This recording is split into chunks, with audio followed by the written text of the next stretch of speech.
Hello, everyone, and welcome to the Intimate Talks interview series. I'm Efros, and our special guest today is Melissa Thomason, the owner of a wonderful store, Breakout Bras.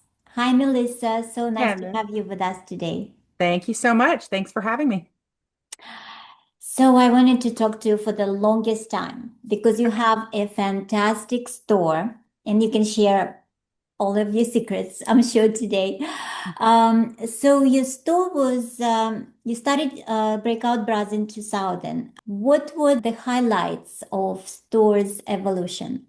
Well, it's definitely an interesting story because we definitely had some major steps along the way. So we started online exclusively in 2000, working out of my home. And a couple of years later, we opened a store primarily because we wanted to offer some lines that didn't want to sell to someone who didn't have a store. Yeah. So we opened a store and were able to bring in more lines, and that obviously was a big step. And then we had a very small, it was actually called Mother's Milk, and it was breastfeeding. Uh, so our website was always breakoutbras.com, but our store that we opened, it was a little tiny boutique and it was a breastfeeding store called Mother's Milk. And it was very tiny. And we moved along to a larger location a couple of years later. And that's when it really started taking off locally. Online, we were always sort of a player. And we, one of the biggest steps that we had, in terms of really escalating the evolution of the business was Amazon, Mhm. and selling on that platform. So we have always, since that store initial store opened, we had a website, a store, and then the external platforms like Amazon and Mhm. then added eBay and Walmart and these various channels. So we are definitely sort of an omni channel Right. business. But what's the foundation of all of it is the fitting.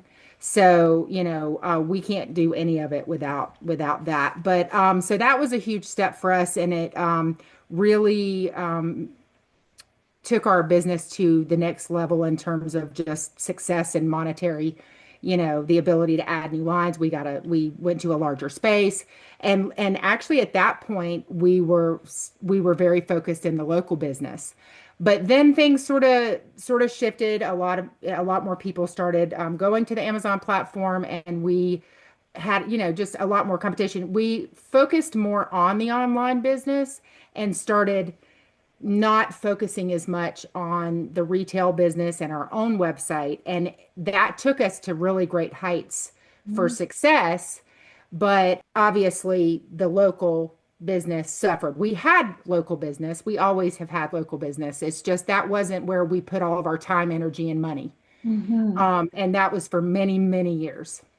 So, That's amazing. Sorry, I interrupt you for a second. no, It's that's okay. amazing because so many lingerie stores choose not to sell online. So Yes. your store is very unique in this respect. Well, and it put us in a very good position when 2020 hit. We Mm. actually were positioned very well for that. It's unfortunate, obviously, for everyone, including us. I mean, it wasn't easy for us either, but we were definitely positioned a lot better than probably most Right. during that time frame.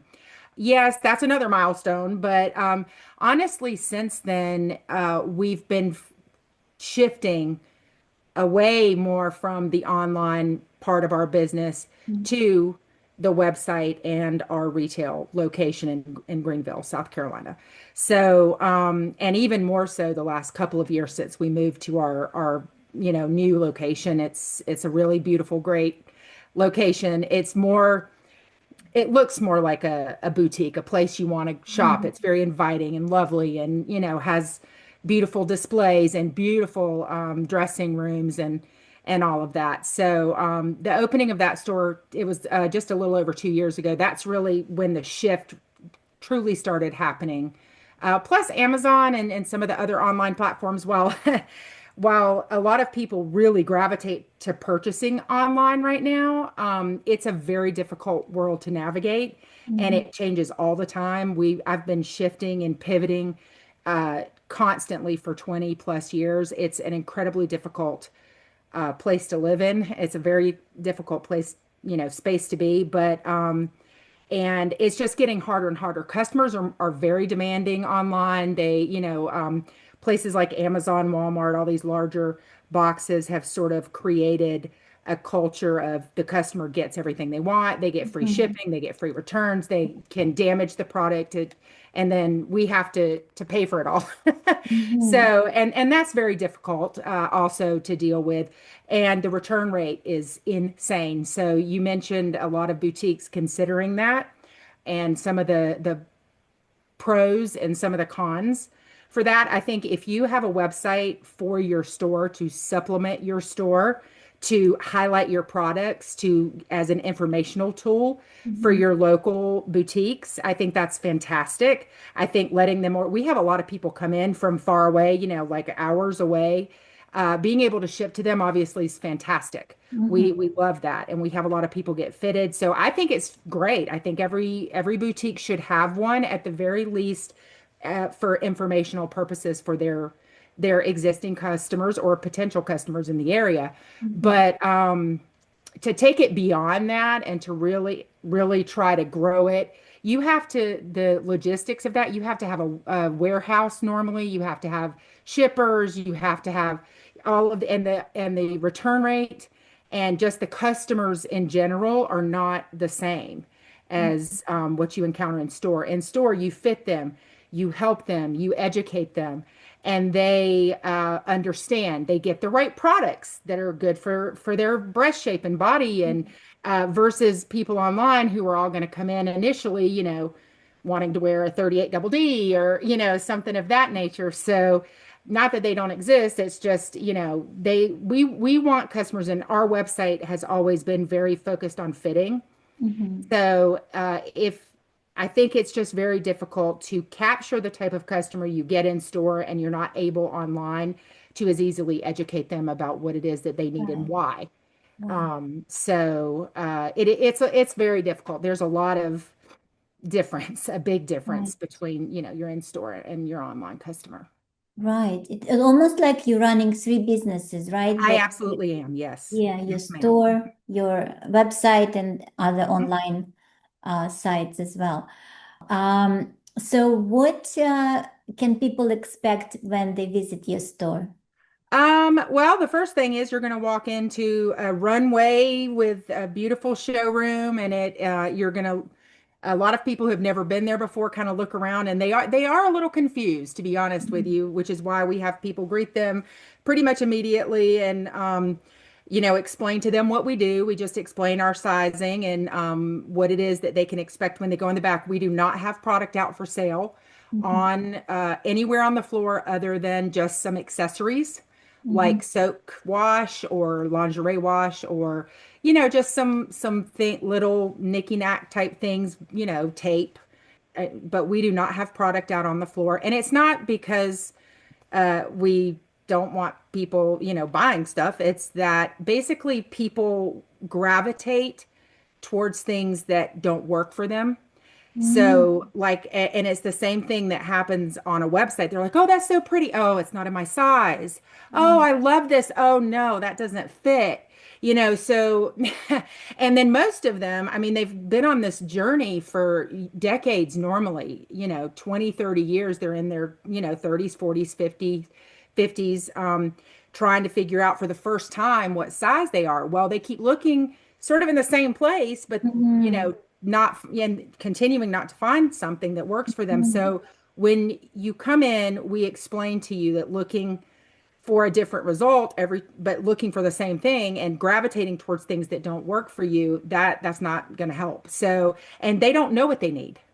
We Right. know what they need based on their body shape, their Mhm. breast size, and they're going to tell us what they want. And we're going to have those two things meet. They want a smooth bra, they want a sports bra, they want a strapless. Mhm. We are going to give them that, but one that's going to work and one that's going to Right. fit. It's such an amazing point. Now I start to understand why I can never find comfortable shoes in the store because I go for something I like and then Yes. it's not comfortable. Well, and it's not that you're not going to like what's comfortable Mhm. too. Most of the Yeah, time people love what's comfortable. right. And you can find something beautiful and supportive and comfortable. I mean, of course Mhm. there's a conversation to be had about how much of the support or structure you're going to give up to get some of the comfort you want. And what we do Mhm. in that case is we try to meet in the middle, and it's very successful most of the time. Most of the Absolutely. time, we can give them what they want with what they also need. Right. Are people surprised to learn what size actually fits them? Yeah, they're very surprised, but we sort of don't use measuring tapes. We don't really talk Yeah. about the band size or the cup size. We Mhm. basically bring them the You bring bras, the bra, right. and we start with one we know is going to be a pretty tried and true, Mhm. style that works for that person's particular body shape and size. So we start with that, and then we just go from there. So most of the time, they don't even ask. And Oh, then they're at the interesting. register and they're like, oh, okay, that's interesting. Well, I didn't even know that size existed. And then there are people, of course, who are like, I'm not that size. And I'm like, well, Mhm. don't pay attention to the size, just pay Right. attention, to how it fits. So it really is not much of a conversation with anybody. They just are Mm. so excited to have something that works and fits that they're Mhm. not questioning it. They're like, wow, these people know what they're doing. Let me just follow their lead. That's amazing. It's such a good strategy. Thank you. So I saw pictures of your store. Unfortunately, I haven't been to a store yet, and it's fantastic. And you have a very impressive team. So how do you choose people for your team? I don't choose them very often. That's one of the Mm. things that's really good about my team, my company. I actually did just hire someone this week for the first time in quite a while. Mm. We need somebody to help us with the sort of warehouse type of things. But Mm. most everyone else that's worked there has worked there for more than 3 or 4 years, with some of them, going on 12, 15 years. Mm. And I had two of my longer term employees. One of them had a couple of children, and the other one, after 20 years, decided to finally do something else. She had been working Mm. for me since she was, 19 or 20. Mhm. But the people that work for me just are so passionate about what we do, and we just have a really, I don't know, sort of a family-like type of an atmosphere. We are everybody's trained on everything. So if you're Mm. a fitter, you actually can also ship, receive. So everybody can be sort of shifted and moved around. I do have one or two fitters that's what they do primarily. Mhm. Mhm. But then the vast majority of the team just knows what to do. So because we're all like these cogs that can Mhm. kind of move together, it works really well. So, and we all love fitting and we all love bras. So, Oh, that's amazing. So is it the same team that also does all the work for the website mhm. and other sites? Oh, that's amazing. Yeah. Yeah, we're actually we're looking right now to really elevate the website. We did a redesign a couple of years ago when we Mhm. launched we launched the site when we opened the new store. And that was a big, improvement over what it was like before that, but there's still a lot of work to be done there. We're working on the Shopify platform, which I don't know if you Mhm. know anything about that, Yes. which is great for point of sale. And, Mhm. there are some great things about Shopify. But one of Mhm. the things that they really struggle with is the number of SKUs that you can have, like the number of size color variations. And we work in an industry where, I mean, Right, I have, 70 sizes in one color and one style. So right. that's the one limitation that Shopify has really caused our website not to be as functional as Mhm. it should be without some pretty hardcore money spent to get it developed. But hopefully that's coming soon. And we're almost ready to launch some really nice online initiatives with social media marketing and things of that nature. We've been sort of dabbling in it. But when you do that type of marketing, you want your website to be ready. you can't really Oh, do a whole lot of marketing when people come to the site and it's not the experience you want them to have because it's really wasted money most of the time. So we're trying to get it positioned a little bit better to be able to launch that with more success. so true, so true. So what marketing tools have worked for you best Well, so far? honestly, I mean, I think word of mouth at this point is probably going to be our best tool. We have people, I mean, coming in all the time, daily, multiple times a day, Mhm, that are new. They've never been to our store before. They've heard about us from a friend or a relative. That's really the success we're seeing currently. Again, that new location, which is a big, beautiful store compared to what mhm. we had the small, like warehouse-like thing Right. previously. So it's more inviting. The other place, some people didn't even know that we had a store. It looked so much like a warehouse that they didn't want to come in. So at Mhm, least now this looks like a store, and so we're getting a lot more people in. But yeah, we also we sell a Polish brand that really sort of makes us stick out a little bit more than a lot of others. mhm, So there's a Reddit community that we get an insane number of people for Polish brands and Polish bras and fitting from that mhm, community. That's been going on for years, but it's really picking up. There was an influencer that posted some things and linked us mhm. back for that Polish brand, and that's really, been bringing us some business recently. So honestly, it's just customers online and locally who are getting the word out for us organically mostly. Mhm. So at this point, I mean, social media is not giving us anything additional. I mean, we post every day, but again, it's not optimized for actually growing the business. It's more of like, hey, we're here, Mhm. kind of a reminder that we're here, but we're not yet, launching that in a way that we can gauge success just yet because we haven't used it that way yet. Right. So it's word of the mouth. I think, yeah, it's the Yeah, no, yeah, best. it's doing Well, really well. exactly, because a lot of even e-commerce is based now on peer advice. So Yes. that's why we read reviews, and so it's working, you know. Yeah. Very nice. So if somebody wants to open a store now, what would be your advice? Not to. Oh God.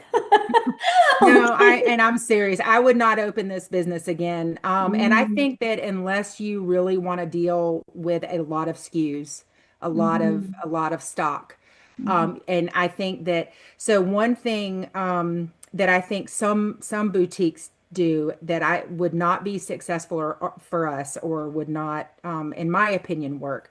I mean, they don't carry all the sizes. They'll cut the fringe sizes. Sometimes they'll offer alternating sizes and not all mhm, the sizes. mhm, That's a disservice, in my opinion, to the consumer. And having the right, like, the right bras and multiple bras, not just multiple of the same bras, but multiple styles for them to try.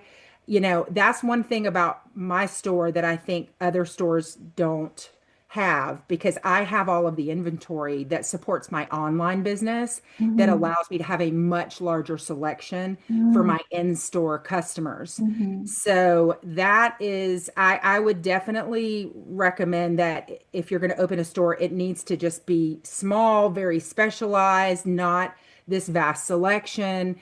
I would definitely try to keep those SKUs down because it becomes a hindrance. It right, really becomes a problem when you're trying to, grow the business. But I mean, the cash flow is just crazy how much money you have sitting in inventory.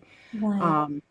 So I personally would open like a 12 SKU, 20 SKU business if I were to open something else or try something Mhm, different. Um, I think educating whoever would like to open a store like that, you have to be very passionate about that art, which I consider mhm, bra fitting. I consider it to be an art. You have to be very passionate about it because if you're not, the business part of it, the money part of it, just, how many SKUs you have to carry, trying to make every customer happy and have it just becomes exhausting. So Yeah. you have to love it Mm-hmm. to do it. And then, so I think that I'm very fortunate in the fact that my retail store benefits from all of that inventory I have for the volume I do online. Mm-hmm. So, do you have like annual sales to help with your cash flow, inventory, sell out, and all this, or how do you manage that? I have a lot of inventory. I sit on my inventory actually a lot longer than some other websites that, like some of the larger websites that are out there Mm-hmm. that are focused on bras and shapewear, Mm-hmm. they're considered my competitors. They move their stock out a lot faster than I do because I don't discount mine out. I don't Mm-hmm. have, I mean, I'll have a little bit of a discount. We have a loyalty program. We have Mm-hmm. discounts. It's not that the customer can't get it. It's just that I don't final sale all my stuff out. Mm-hmm. I just basically wait until somebody needs it or wants it. Sometimes I even replenish some of that Mm-hmm. stuff, Mm-hmm. at off price with a vendor so Yeah. that I can, I have different levels of customers, especially my area. It's growing so much in Greenville. Mm-hmm. My customer base is widening in terms of just, their economic situation. So we have a need for low price bras, and then people Mm-hmm. come in that want, the higher priced. So Yeah. that's something I'm actually having to navigate a little bit right now that's different because having this nicer location and having so many people coming in from larger places, around the country, they're expecting something else. So I'm having to sort of again pivot, but it's a Mm-hmm. good pivot. It's just, it's an interesting situation to be in. Very, very nice. Wow. So many moving parts you Yes. have to navigate. Wow. So, what are the plans for Breakout Bras? Think the biggest plan we have right now is pivoting away from channels like Amazon Mm-hmm. and Walmart and focusing more on the website and focusing more on in-store retail business. I think really consumers, there's this part where more consumers than ever are shopping online, but at the same time, there's sort of this thirst for the service, like for you to go into a place and to be able to have somebody help you and give you service and guide you and touch the product and see the product in person. So Mm-hmm. I think that's something that brands are starting to do, say come on in, we need, and I think that the consumers are kind of getting it, but that's where I think we need to focus some of our advertising that we're looking to do soon is to say, hey, great, you're online, perfect. If you're local, or even if you have a boutique that's not us but local to you, and I think that's really important for boutiques to do. Say, look, I'm in Greenville, South Carolina. If you're not here and you can buy this bra or you can go visit a fitter, I would recommend that you do that. So that's the type of thing. I think just getting them in the store is critically important for overall success, not just for a business, but for the bra brands, that support the business. So yeah, really, it's just the same thing we're doing. We just started it a couple of years ago. It's really the plan. I don't Mm-hmm. have anything else. I'm not going to open another location or anything like that. I'm not interested in that. I don't really, logistically, it would be a nightmare. It's already a nightmare. I don't need another, little component of the nightmare. So I just, I think we're going to try to just build on what we have. What we have is very solid. It's very nice. We love it. It just needs to be bigger. So Mm-hmm. Absolutely. Oh my God. Best of luck to you with everything you do. And thank you so much for sharing all these amazing wisdom, strategies, and just your opinion on different things in bra retail. It's absolutely invaluable advice. Thank you so much, Melissa. Appreciate it. yeah, no problem. Thank you.